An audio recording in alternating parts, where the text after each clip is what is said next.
우리 시간에 다 같이 일어나셔서 인내송으로 예배를 드리겠습니다.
우리가 지난주에는 이 겟세마네의 기도에 대해서 함께 살펴봤습니다. 모쪼록 우리 귀한 성도님들 한 분 한 분이 겟세마네의 기도의 삶을 살았으면 좋겠습니다. 우리가 비록 살아가면서 흔들리면서 살아가지만 흔들리는 거 괜찮습니다. 그런데 괜찮지 않은 것은 기도의 자리를 피하는 것이고 기도하는 삶을 멈추는 것입니다.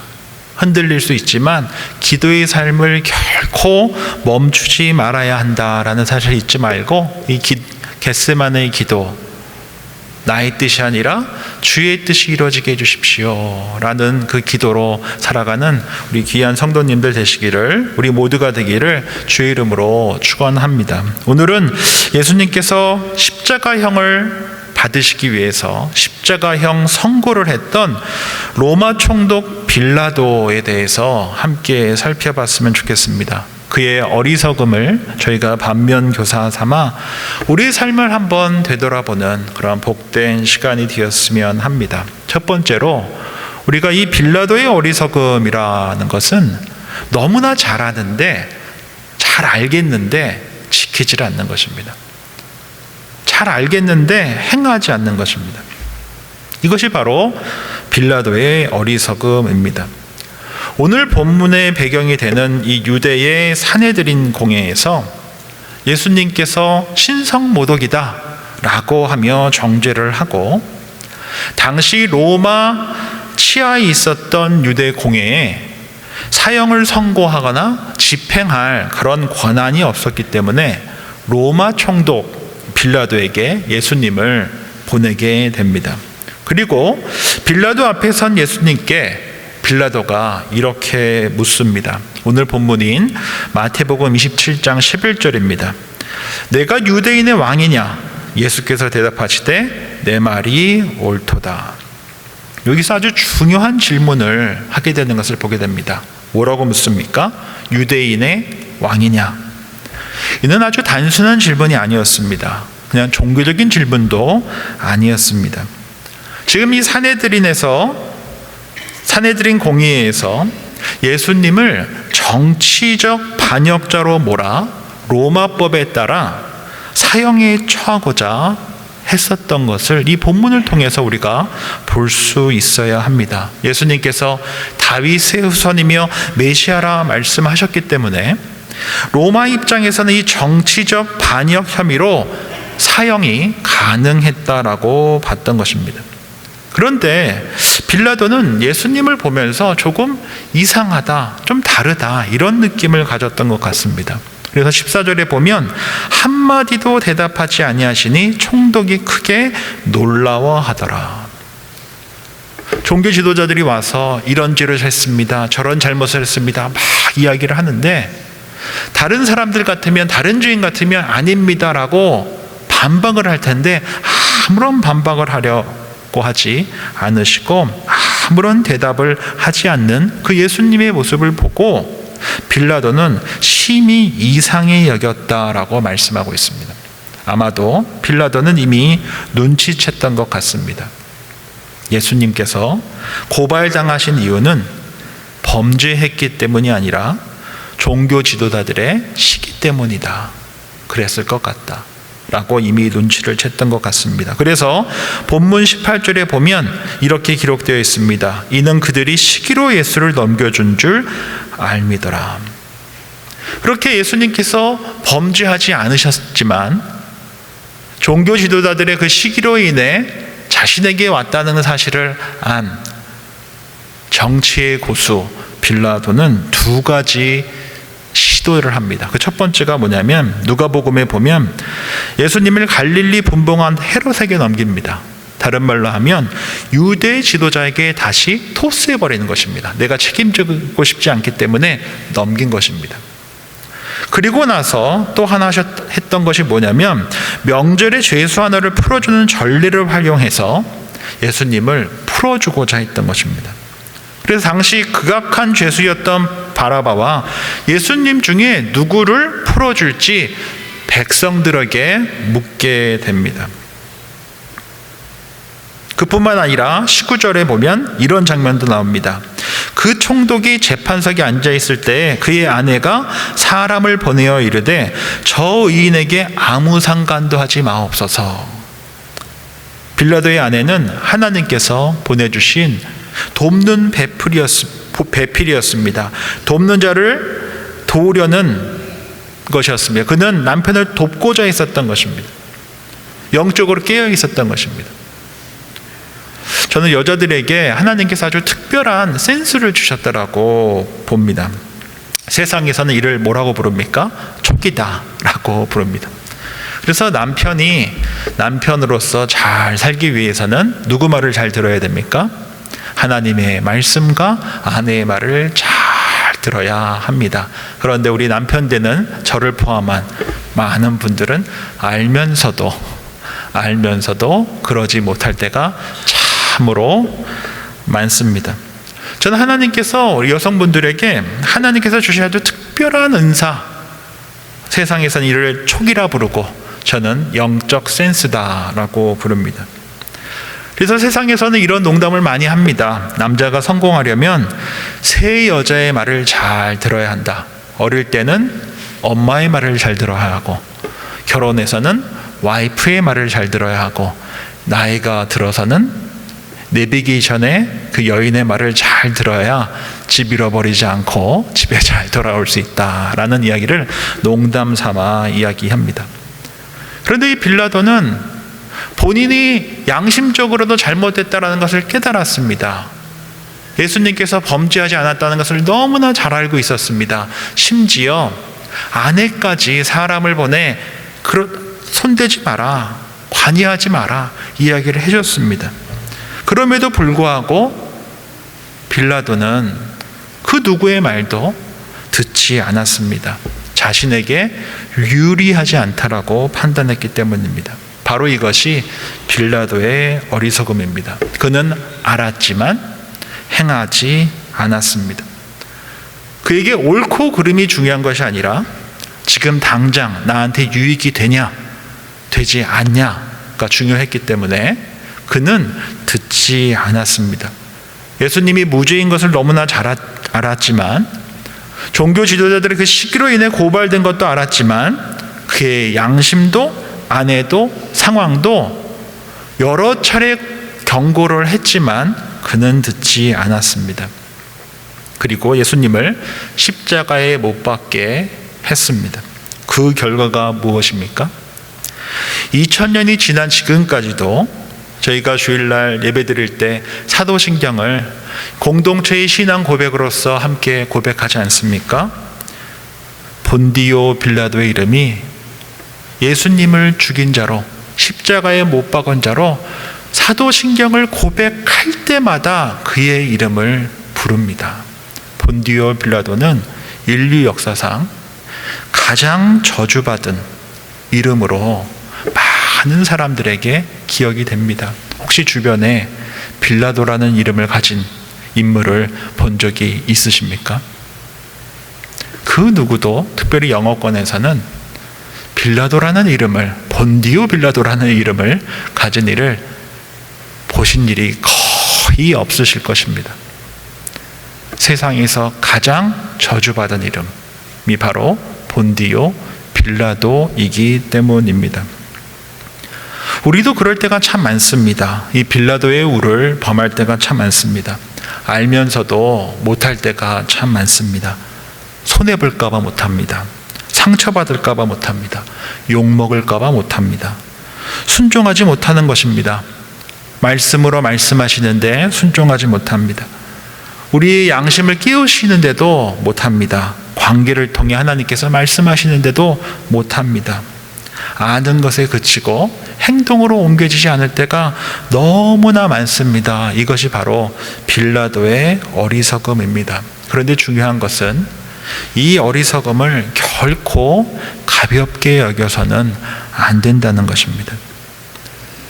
빌라도의 그 이름이 가장 저주받은 이름으로 지금까지 기억되듯 우리가 사도신경을 고백할 때까지 계속 기억될 것이듯 그 어리석음의 결과가 우리가 생각하는 것보다, 상상하는 것보다 훨씬 더 클 수 있다라는 것을 결코 잊지 말고, 이 빌라도의 어리석음의 모습에 우리 삶 가운데 나타날 때 영적으로 끼어서 우리가 깨달을 수 있는 은혜가 우리 귀한 공동체 가운데 있기를 축원합니다. 두 번째로 우리가 하나 더 기억하셔야 될 것은, 빌라도의 또 다른 어리석음은 눈앞에 있는 상황만 보고 마지막에 반드시 셈하실 하나님의 심판을 그는 단 한 번도 생각하지 않고 살았다는 것입니다. 하나님의 심판이 있다라는 것을 전혀 생각하지 않고 살았던 것, 바로 이것이 빌라도의 두 번째 어리석음입니다. 본문 24절에 보면 빌라도가 아무 성과도 없이 도리어 밀란이 나려는 것을 보고 물을 가져다가 무리 앞에서 손을 씻으며 이르되 이 사람의 피에 대하여 나는 무지하니 너희가 당하라 합니다. 빌라도는 두려웠습니다. 밀란이 일어날까 봐 두려웠습니다. 그로 인해 자신의 출세가 가로막힐까 봐 두려웠습니다. 그래서 그는 예수님께서 무죄라는 것을 너무나 잘 알았음에도 불구하고 극악한 죄수 바라바를 대신 풀어줬습니다. 그리고 물로 손을 씻으며 자신은 무죄하다라고 주장을 한 것입니다. 그리고 책임을 유대인들에게 넘겨버립니다. 그런데 우리가 여기서 기억하셔야 될 것은 우리가 물로 손을 씻는다 한들 우리의 죄가 씻겨 나갑니까? 그리스도의 보혈 없이 십자가의 공로 없이 우리 스스로 물에 손을 씻는다 한들 그 죄가 씻겨 나가냐라는 것입니다. 제가 개인적으로 20대 때 이제 유럽 여러 지역을 이렇게 여행하면서 갔었던 곳 중에 들어가 보지 못해서 너무나 후회가 되는 한 곳이 있습니다. 그것이 바로 이 터키의 파묵칼레라고 하는 곳입니다. 그때 20대 초반이었기 때문에 굳이 이 비싼 돈 주면서 온천에 들어가 했는데 지금 생각해 보면 와, 내가 거기까지 가서 왜 온천에 몇십 불 아끼겠다고 못 들어갔을까? 아니, 안 들어갔을까? 너무 후회가 되는 그 관광지 중에 한 군데가 이 파묵칼레라고 하는 곳인데 한번 유튜브를 통해서 한번 찾아보셔도 좋습니다. 이 파묵칼레라고 하는 것이 이 터키에서 굉장히 유명한 곳인데 거기에 보면 온천이 있고 이 석회 절벽이 있습니다.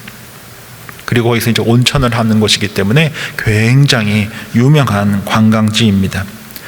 그리고 이 파묵칼레가 있는 그 동네를 히에라폴리스라고 부르는데 이 히에라폴리스가 이 온천으로도 유명하지만 또 다른 것으로 유명합니다. 바로 공동묘지로 유명합니다.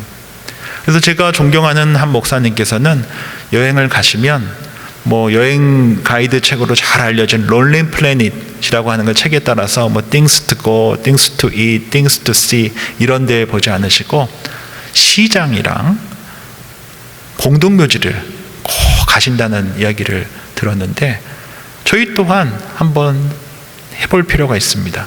여행을 가실 때 시장에 가서 어떻게 사람들이 뭐 먹고 사나 보는 것도 중요하지만 이 나라 사람들은 죽음을 어떻게 생각하나 라는 것을 한번 생각해 보면서 공동묘지를 방문하는 것 또한 아주 중요한 시간이 될 것입니다.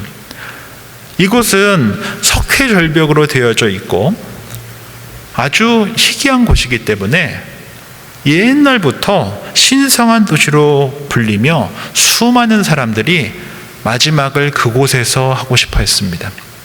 그래서 그곳에 가면 약 1200개의 무덤이 있습니다. 아마 순번대로 받았는지 한 1200개 되는 무덤이 있습니다. 그래서 이곳에는 이 온천과 이 공동묘지로 굉장히 유명한데 이 1200개의 무덤 중에 이런 문구가 있다고 합니다. 제가 읽어드리겠습니다. 나 어제 너와 같았으나 너 내일 나와 같으리. 제가 한 번 더 읽어드리겠습니다. 나 어제 너와 같았으나 너 내일 나와 같으리. 지금 무덤에 있는 분이 어제는 살아 계셨는데 너도 내일 여기 있을지 모른다 라는 그 문구가 이 1200개의 무덤 중에 그 묘비 중에 한 군데에 쓰여 있어서 많은 사람들이 찾는다고 합니다. 이 묘비를 통해서 우리가 알게 되는 것이 무엇입니까? 인생은 너나 할 거 없이 딱 한 번만 삽니다. 이 문구는 죽음의 현실을 이야기해주고 있습니다. 모든 인생은 끝이 있다라고 이야기해주고 있는 것입니다. 그런데 우리가 그리스도인으로서 성경을 하나님의 말씀으로 믿고 살아가는 저와 여러분들이 하나 더 기억하셔야 될 것이 있습니다. 성경 히브리서 9장 27절에 보면 한 번 죽는 것은 사람에게 정해진 것이요 그 후에는 심판이 있으리니. 죽음이 끝이 아니라고 성경은 말씀하고 있습니다. 사람이 죽는 것은, 한 번 죽는 것은 다 정해진 것인데 그 죽음이 끝이 아니고 그 후에 심판이 있다라고 성경은 분명히 말씀하고 있습니다. 심판이 있다는 것입니다. 그런데 이 빌라도는 그 사실을 무시했습니다. 오늘만 봤습니다. 심판의 날을 전혀 생각하지 않았습니다. 우리도 그럴 때가 얼마나 많습니까? 좋은 게 좋은 거지, 큰 문제만 없으면 되는 거 아니야? 라고 하며 오늘의 안위를 위해 옳음을 포기할 때가 너무나 많다는 것입니다. 그러나 성경은 분명히 말씀합니다. 죽음 후에 반드시 하나님께서 심판하신다는 것입니다. 하나님께서 우리의 삶을 셈하시겠다라고 말씀하고 있습니다. 2000년 전에 유대 땅에 오신 예수님께서는 우리를 구원하시기에 오셨지만 다시 오시겠다라고 약속하신 그 주님은 사랑의 주님, 구원의 주님이 아니라 심판의 주로 오시겠다라고 말씀하십니다. 요한복음 16장 8절에 보면 그가 와서 죄에 대하여, 의에 대하여, 심판에 대하여 세상을 책망하시리라 라고 말씀합니다. 요한복음 16장은 예수님께서 제자들에게 하신 마지막 설교입니다. 그리고 내가 떠날 때 성령께서 오실 것이다, 보혜사로 오실 것이다 라고 말씀하시며 보혜사 성령께서 세 가지를 심판하시겠다, 책망하시겠다라고 말씀하십니다. 첫 번째가 뭡니까? 죄에 대해서 심판하시겠다. 너희가 하나님이시 하나님과 함께 살았느냐, 하나님 앞에서 살았느냐, 그렇지 않았느냐, 그것을 책망하겠다, 심판하겠다라고 말씀하십니다. 죄라는 것은 내가 범죄했다, 이것을 성경에서 말하지 않습니다. 성경에서의 죄는 하나님 없이 살아가는 인생, 이것을 죄인이라고 부릅니다. 이것을 책망하시겠다라고 말씀하십니다. 두 번째, 의입니다. 의가 무엇입니까? 하나님과 바른 관계 속에서 살았느냐, 그것을 책망하시겠다라고 말씀하십니다. 세 번째가 무엇입니까? 심판에 대해서 책망하시겠다고 말씀하십니다. 죄에 대해서, 의에 대해서, 심판에 대해서 책망하시겠다고 하십니다. 이 마지막 심판은 우리의 선택과 판단을 이야기합니다. 하나님과 함께 살았냐, 하나님과 좋은 관계 속에서 살았냐, 그리고 하나님과 함께 바른 선택을 하며 살았냐, 이것을 성령께서 오시면 우리를 책망하시겠다라고 말씀하십니다. 예수 그리스도를 구세주와 주님으로 영접한 저와 여러분들은 우리 귀한 성도님들께서 동의를 하시든 하시지 않으시든 성령께서 우리 안에 내주하십니다. 그리고 성령께서 우리를 어떻게 하십니까? 책망하십니다. 깨닫게 하십니다. 혼을 내십니다. 죄인으로 살지 말라고, 하나님과 바른 관계 속에서 살라고, 하나님께서 기뻐하시는 선택을 하며 살아가려고 죄에 대해, 의에 대해, 심판에 대해 책망하십니다. 그 성령의 그 책망을 우리가 반복적으로 외면하고 순종하지 않으면 성령을 모독하는 삶이 되는 것입니다. 성령께서 왜 그러면 우리를 책망하실까요? 왜 성령께서 우리 안에서 내주하시며 우리를 책망하실까요? 죄에 대해, 의에 대해, 심판에 대해 왜 책망하실까요? 모든 인생은 한 번 사는 것이 정해졌고 죽은 후에 무엇이 있기 때문입니까? 심판이 있기 때문이다라는 것입니다. 성령께서 우리를 책망하시는 것은 마지막 때에 주님 앞에 온전한 자로 설 수 있도록 도와주시기 위해서 죄에 대해, 의에 대해, 심판에 대해 책망하신다는 것입니다. 빌라도는 그래서 저는 성령을 모독했다라고 봅니다. 빌라도에게 여러 차례 기회를 줬습니다. 양심을 깨웠습니다. 충분히 알 수 있게 해줬습니다. 심지어 아내까지 동원해서 이야기했습니다. 그런데 성령의 그 음성에 반응하지 않았습니다. 무시했습니다. 모독했습니다. 그 결과 용서받지 못할 죄를 범하게 된 것입니다. 우리가 신앙생활을 하면서 잊지 말아야 할 것이 바로 이것입니다. 성령께서 우리 안에 계십니다. 그리고 책망하십니다. 죄에 대해, 의에 대해, 심판에 대해 책망하십니다. 그때 들을 수 있어야 합니다. 들을 수 있어야 합니다. 그리고 순종할 수 있어야 합니다. 성령께서 우리를 옳은 길로 인도하시기 때문입니다. 진리의 길로 인도하시기 때문입니다. 좁은 길로 인도하시기 때문입니다. 십자가의 길로 인도하시기 때문입니다. 그러므로 이 성령의 책망하심은 우리를 온전케 하시기 위한 하나님의 크신 은혜라는 사실을 결코 잊으시면 안 됩니다.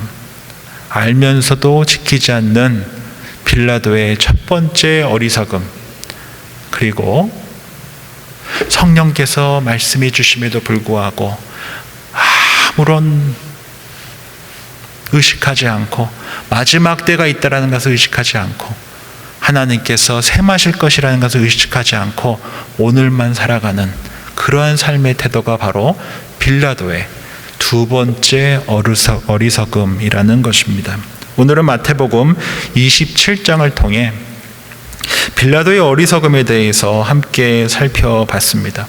알면서도 행하지 아니하고 하나님의 심판을 생각하지 않고 살아가는 삶, 바로 그러한 삶이 빌라도의 어리석음으로 살아가는 삶입니다. 모쪼록 성령께서 우리를 책망하실 때 들을 수 있는 믿음으로, 순종할 수 있는 믿음으로 살아갈 수 있는 저와 여러분들이 되었으면 좋겠습니다. 그렇게 성령의 책망하심으로 인해 하나님의 그 심판대 앞에서 거룩한 삶으로 심판되어지기를, 셈하여지기를, 그러한 교회가 되기를 주의 이름으로 축원드립니다. 기도하겠습니다. 좋으신 주님 감사합니다. 오늘 주신 말씀을 통해 빌라도의 어리석음을 함께 살펴보며 우리의 삶을 되돌아보게 해주셔서 감사함을 드립니다. 말씀을 통해, 상황을 통해, 관계 속에서 주님께서 말씀하실 때 아는 것에 멈추지 않게 하시고, 아는 것으로 멈추지 않게 하시고 순종함으로 나아가는 우리 모두 되게 해 주십시오. 알고도 행하지 않는 빌라도의 어리석음을 따르지 않게 하시고 성령께서 죄와 의와 심판에 대하여 책망하실 때 회개하고 돌아서는 우리 모두 되게 해 주십시오.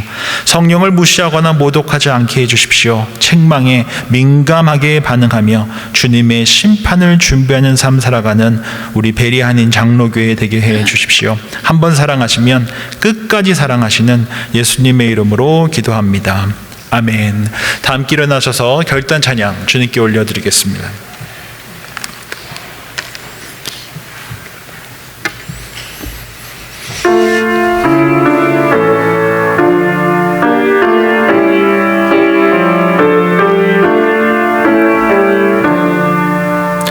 나 맡은 본분은 그 주를 높이고 문 영혼 구원 얻도록 잘 인도함이라. 부르심 받들어 내 형제 섬기며 그 주의 뜻을 따라서 내 정성 다하리. 주 앞에 모든 일 잘 행케 하시고 이후에 주님 배울 때 하소서.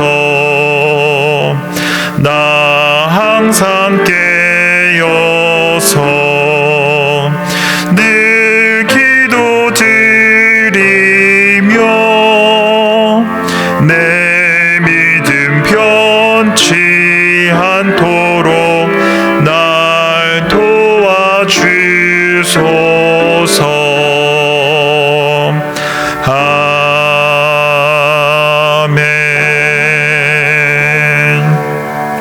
이제는 우리 주 예수 그리스도의 은혜와 하나님 아버지의 크신 사랑과 성령 하나님의 위로하시고 책망하시며 인도하시는 은혜가 빌라도의 어리석음을 반면교사 삼아 알면서도 행하지 않는 어리석음을 버리고 성령의 음성에 민감하게 반응하며 순종으로 살아가기를 결단하는 모든 성도들과 그 가정과 일터 위에, 또한 주님의 다시 오심을 준비하는 베리아닌 장로교회 위에 이제로부터 영원토록 함께 하시기를 간절히 축원하옵나이다. 아멘.